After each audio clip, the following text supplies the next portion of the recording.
Quand on lit un peu la littérature, il y a un peu deux opinions contradictoires qui apparaissent. Il y en a une première qui dit, bah voilà, en fait, cette offensive, elle est en cours et le système défensif ukrainien est tel que finalement, les Russes poussent, mais les gains qu'ils font ne sont pas phénoménaux. Et il y a une deuxième opinion qui vise à dire, non, mais attention, pour l'instant, on est dans une phase en fait de formation du terrain, donc une phase préparatoire finalement, et où le gros, finalement, de la poussée russe interviendra plutôt en août, la deuxième partie de l'été, de manière à sanctuariser un maximum avant l'arrivée de l'automne, des pluies, de la boue, etc. etc.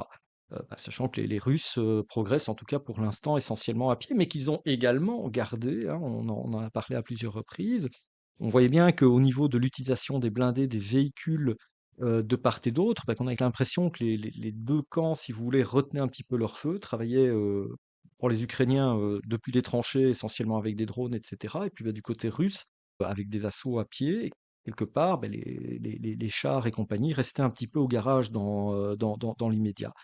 Personnellement, moi, j'aurais tendance à dire qu'en fait, le gros de l'offensive n'est pas encore arrivé. On verra, mais en l'occurrence, ce que je constate tout de même, que les Ukrainiens renforcent à grande vitesse, en fait, un certain nombre de zones défensives. Donc peut-être bien qu'ils se doutent, que les choses vont évoluer. Ces systèmes défensifs évoluent eux-mêmes, en fonction justement de la menace des drones, et de l'artillerie. On est plutôt dans des espèces de super foxhole, hein, vous savez, le trou individuel, voilà, donc un petit peu plus large, mais certainement plus les grands systèmes de tranchées dans lesquels les drones peuvent un petit peu se faufiler, si vous voulez.